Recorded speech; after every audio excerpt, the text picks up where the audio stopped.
you're anything like me, the first time you saw a beautiful aquarium carpet, it blew your mind. It's actually one of the things that got me into this hobby in the first place. I was researching how to make an aquarium nice and kind of do a better job than I was used to as a kid. Came across the work of Takashi Amano in the Nature Aquarium Gallery, and it was all over for me. In this video, I'm gonna give you all the tips, tricks, and recommendations needed to grow and maintain a beautiful aquarium carpet in this hobby. We're gonna break down the different types of plants that are good to get started with your first carpet, and I'm also gonna show you how I trim my carpet live right here on camera. So if you like this type of content, please like the video and subscribe to the channel. Now without further ado, let's get started with our aquarium carpet guide. So there are a few common aquarium carpets that you'll see in this hobby. The most common are Macranthema Monte Carlo, Hemianthus cuba, Glossostigma, Eletinoids, and then Eleocharis, aka hairgrass. And they vary in difficulty. Now, if you're a complete beginner, I recommend your first carpet should be Monte Carlo. Monte Carlo thrives in a variety of water conditions. It's readily available. You can usually get it at your local fish store, and it propagates very quickly. Now, if you want more of a challenge with tighter, smaller, more compact growth, I recommend going with Hemianthus cuba. Hemianthus cuba, however, is going to require good lighting. I find that it really thrives under soft water, and you're really going to want to make sure you're running with CO2. Whereas with Monte Carlo, it's not going to absolutely thrive without CO2, but you might be able to get by without it. Eleocharis, which comes in a variety of species, some shorter, some taller,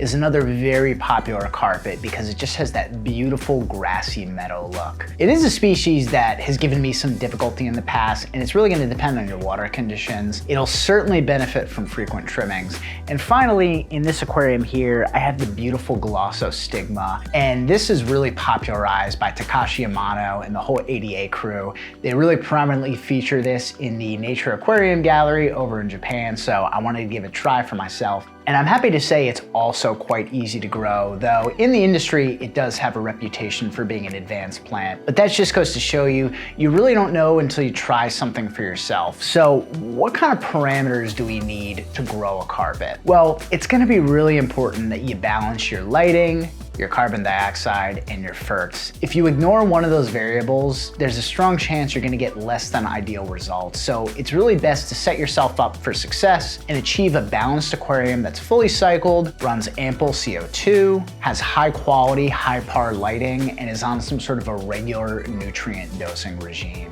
If you choose to neglect one of those variables, your mileage may vary, but this hobby is certainly not a perfect science. There are some folks who don't run CO2, have crummy lighting, don't fertilize, just have a ton of fish that produce waste and still have beautiful tanks. So while that's certainly not the most repeatable, testable approach to growing a high quality carpet, you can give it a try if you're balling out on a budget. Now here are a few tips and tricks that you can utilize to set yourself up for carpet success outside of the basic husbandry. Number one tip would be to plant as dense as humanly possible on day one for the best results. If you're just working with 1 cup of a tissue culture plant and you have to spread it out around a 20-gallon aquarium, it's gonna take a long time to carpet, and there might be some melt, and by the time the melt is over, you're not gonna be left with much plant mass. So really buy as many cups or plantlets as you can afford on day one, and try and have every square centimeter of that soil covered on day one. If you can spring for a bunch of cups on day one and really plant dense, not only will you get that visual success, but your tank will be in a really good position to beat the algae and thrive. With this tank right here, I started out with 10 cups of Glossostigma, which at about an average of $10 a cup, that's gonna run you about $100. So I do acknowledge that that budget is not for everybody. So it's gonna depend on your budget and your commitment to the hobby, but I do recommend starting with as much as you can afford. Now here's another tip, and this is great for somebody who is on a tight budget, but even if you're not on a budget and you're somebody who's extra patient and wants to give themselves that extra line of security, I recommend running a dry start. With a lot of these species, you can essentially just sprinkle them on the soil. Now, something like Eleocharis, the hairgrass, you're gonna wanna plant deep, but Monte Carlo, Cuba, even Glossostigma, you can kind of just sprinkle it on moist soil, cover your tank with saran wrap, wait 4 to 6 weeks or even longer if you want things to get really dense, and your plants will grow in an environment and they'll root without any sort of risk of algae and very little risk of melt. The best approach to this is to use tissue culture cups or plants that are grown in the immersed condition. Immersed means out of water, exposed to the air. If they're submerged trimmings or plants you bought from a tank in your LFS, they're gonna have to transition over to their dry phase, which is likely gonna result in some melt. So if you are running a dry start, all you wanna do is spray in the beginning so that little legs of water reach the soil. Make sure you don't overspray or you'll get mold and rotten tissue. And then every day, air it out for a little bit, give things a light spray, and wait 4 to 6 weeks. And by the time you're done, you'll have a fully carpeted aquarium that you can then flood, add your CO2, turn on your filter, and you'll be off to the races. And my final tip for you would be to trim that carpet as often as possible. Now you do want to give it some time to root. You don't want to plant on day 1 and then on day 5 trim everything down. But once things are at least somewhat established, maybe give it 2 to 3 weeks. If you have any melted tissue, if you have leggy tissue, go ahead and give it a trim and the plant is going to come back bushier, healthier, and more vibrant. In this tank in particular, I experienced some pretty bad melt, especially on the carpet. So about 3 to 5 weeks into the tank's life, when the plants were a little bit rooted, I just hacked everything way down. Make sure not to pull anything out of the soil, but you can hack it way down and it just came back totally beautiful. And as you can see now, it's just super lush and thick, and I have to trim it every 3 weeks or it just gets out of control. So I'm in that perfect harmony with this, and that took some time. So speaking of trimming, I want to show you now in real time how I trim my aquarium, what my techniques are, the tools I use, and how I go about doing it. So let's get started on that. All right, so my go-to tool when I'm starting to trim the aquarium is a pair of curved scissors. Now, you could probably get away with using any sort of scissors, but curved scissors are gonna be the backbone, and they give you that extra leverage, so you don't have to put your hand down completely flat. You can go down at an angle, and then that little curve will do the rest of the work. So you really just want to get started anywhere. Maybe you can be a little bit more organized and go left to right or right to left, but I just really get started, and you kind of just want to take off that top level and then work your way down. Corners can be a little bit tricky, so take your time there. And of course, watch out for your livestock. I've got lots of shrimp in here, so they're grazing on the Glosso carpet. So you're just gonna give them a little leverage, but to be honest, never in my 8+ years of keeping planted aquariums have I ever cut a shrimp or fish. They're just really good at dodging scissors. They're too fast. So you can see I'm kind of just working my way over. And something you wanna be really cognizant of when you're trimming is that you're not like pulling on the plants, especially if it's a relatively new carpet. If you pull upwards, you might dislodge your plants, which isn't fun. Also, I did something really silly. I forgot to turn the filter off, so I'm gonna do that right now. Alexa, turn off 60U filter. So you always want to trim while the filter is off because you don't want the trimmings getting sucked up into the aquarium. That's going to cause a lot of debris to get accumulated in your filter, and then you're going to have to do maintenance. Instead, you shut the filter off, you shut the CO2 off. It's also a good idea to drain some of the water so that you're not splish splashing, but I'm going to be extra careful today. And when you're done trimming, you're gonna really take a good 10-15 minutes to scoop everything out of the tank because you don't want this tissue just sitting there. I mean, with something like Glosso, it would actually work hydroponically and grow roots, and then you'd be able to replant it. But if you're part of a fish club or you have friends that need trimmings, it's not a bad idea to save them and propagate them. For something like this, I don't have a new aquarium I want to start right away, but if I did, I could put them on some soil and kind of dry start them, put them under a light. Could just be like a cheap office light. Put some saran wrap on there, give them a good spray down, and in a few weeks, they would build all sorts of new tissue that I could then pull out and start a new tank with. So not a bad idea to keep your trimmings. Around rocks is an area you want to be really careful because you don't want to just be, cutting the rock and dulling your scissors. So it's a good idea to take extra time around there. And depending on the plant, they might actually start to anchor onto the rock and create a really natural look, which I tend to really admire. So the Glosso does that a little bit, but because it's kind of like a larger clover, I do find it stays in its place around the soil. And you can see behind here, I have Eleocharis, a really tiny species of it, and it's kind of mixing its way in. So the more you trim, you'll kind of encourage that mixed look, which is really cool. Things look really natural. And you can see this guy over here is enjoying himself, taking a little ride while I trim. It's totally cool with me. One thing I really like to do when I'm trimming a carpet is put on some YouTube or a podcast, you know, catch up on something long form. The thing I like about trimming is it's really meditative because it allows me to get in that flow state. And there's just such tangible, beautiful results when you're done.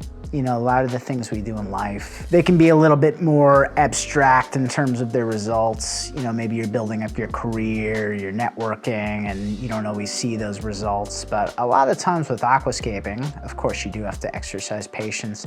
You just get such amazing results. While they're not always immediate, you know, you put the labor in and the results do show up. And it's one of the things I find really satisfying about this hobby. You know, I could have a tank that's not doing well, covered in algae, and I give it a good 30 minutes of my time, some trimming, some scrubbing, and you just get such satisfying results. So it's something that personally brings me a lot of joy, kind of grounds me. If I'm going through like a rough emotional state or just not feeling that good, I always know when I get my hands in my tank, I'll probably be feeling at least a little bit better by the time I get out. It's not gonna fix everything, you know, you always wanna address the root cause, but there's a good chance I'll be feeling a lot better and maybe it'll give me that energy to jumpstart my day a little bit more.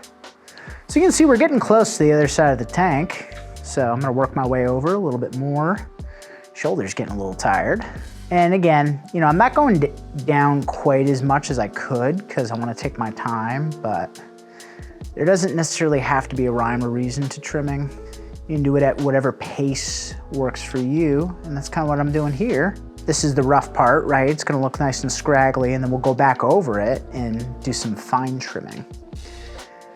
It's kind of like editing a video, actually. It's like, first thing you do is you do your rough cut, you assemble your rough story, things aren't perfect, transitions are kind of rough, and then you go back through again, give it a second and third pass, and do your fine cuts. That's exactly what we're gonna do with this carpet.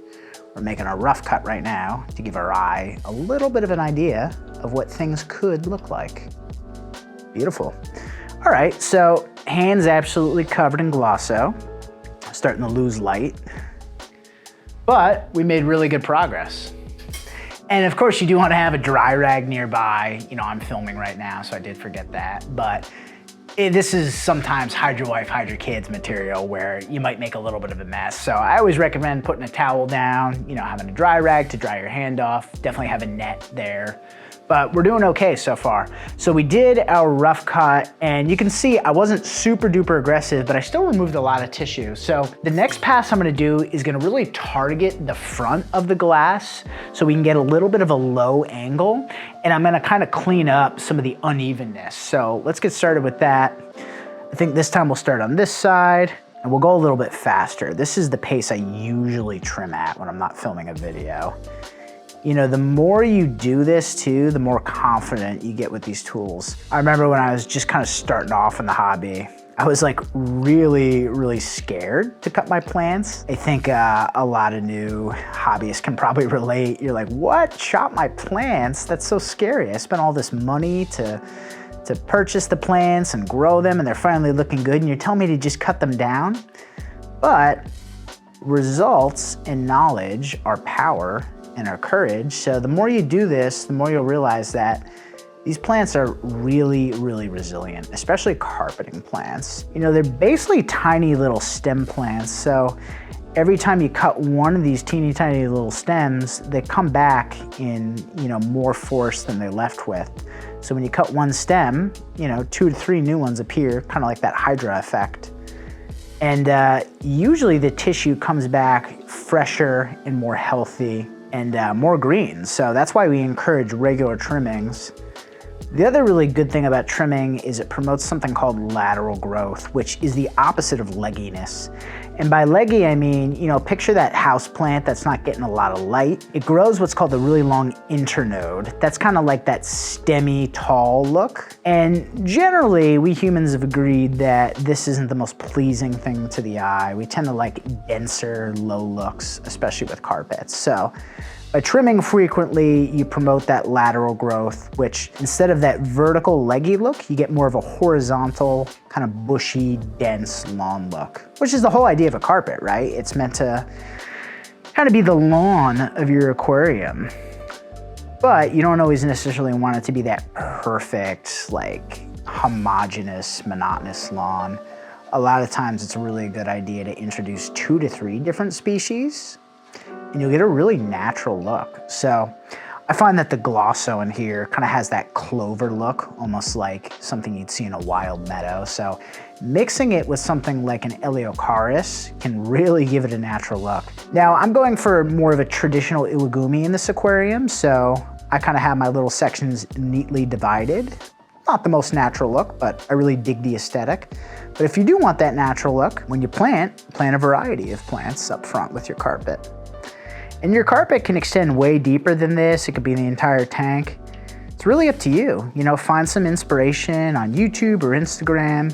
Find a scaper whose techniques you admire, who takes a holistic approach, acknowledges the science and the art, and try and emulate that. You know, don't spread yourself too thin between different sources of inspiration because, like I said earlier, this hobby is not a perfect science, so you want to make sure that you are finding ideas and techniques that you like and that work for you, and then you're sticking to them and not, you know, just mixing and matching and cherry picking ideas. That can be dangerous. All right, so things are looking pretty decent in here. We're gonna do one more pass, and that's why I recommend the old spring scissors. So outside of really nice pin sets, which I use for planting and, you know, for doing a little fine work in the aquarium, and outside of my curved scissors, the other tool I cannot live without are spring scissors. And these are manufactured by Ultim Nature Systems. They have them on the Boost Plant website. I'll link all my tools and my plants down below. But these are so good for fine trimming. Fun fact, I even trim my mustache with them. That's how great they are. It's just really easy to kind of get your hand down low and, you know, really do fine trimmings with them. Because instead of having it open and close like you would with your curved scissors, you just push because of the spring. So it's very, very ergonomic. Let me show you how I use these. All right, so we're getting back in there, and this is where I'm gonna just do some, you know, individual cuts, right? So if we use that metaphor of the video edit, I've done my rough cut, I've done my fine cut. Now I'm going through to little sections that stand out to me and don't work, and I'm kind of just moving around a little bit more randomly. So over here, you know, my big curved scissors weren't able to get in, so I'm gonna kind of get in here with my spring scissors instead and take care of things. And you see the carpet's working its way a little bit to the back. You know, that's less than ideal for me visually, so I might even uproot a little bit of those guys just to pull them out, maintain some organization in here. And you know, keeping a well-maintained, well-trimmed aquarium, it's not for everybody, right? Some people like that wild, untamed look, but I like that idea of wabi-sabi, which is perfect chaos, if you will. So I wouldn't say this tank is a great example of wabi-sabi, but having the wild plants in the back that are a little bit disorderly, and then the more trimmed carpet up front, for me strikes a really interesting balance. And you know, this is definitely my favorite aquarium in my studio, so I try and take really good care of it. It practically gets no algae. I have such beautiful shrimp in here that breed regularly. I'm gonna be honest, this is probably my dream tank. If I could have seen this tank 8 years ago when I first started, I think I would have passed out from happiness. It's just really what got me into the hobby, so super happy to have it balanced and just working out, because it doesn't always work out. So there you go, guys. We've made it through about 90% of our work. You know, if I wasn't filming right now, I'd probably spend another 10 minutes or so just kind of going through, taking a step back, finding the little sections that stand out to my eye. And one more key tip is to go a lot lower than you think you have to, because, you know, if you're really shy with your trimmings, you're just gonna have to do it again in a week because you didn't go low enough. So, you know, it's like when you get a haircut, depending on the cut you get, you know, you can tell your barber, hey, you know, go a little bit shorter because I know it's gonna grow back in a week and, you know, I don't wanna be coming in here every couple weeks. That's kind of how I feel about trimming a carpet, is go a little bit shorter than you think you ideally want, because in about a week to 10 days, it's gonna be where you want, and then it's gonna quickly fill in again from there. So you don't wanna have to be doing this every week, or maybe you do, it depends on your goals. For me, 3 to 4 weeks is the sweet spot. So I'm being pretty aggressive with the trimming. So there you go, guys. That's the bulk of the work. I'm 90% there. The next step, of course, is the most cumbersome, not the most fun. You know, you take your net. I would probably start off with a larger one like I got right here. Take your net, scoop everything out, you know, put it into a little container like this.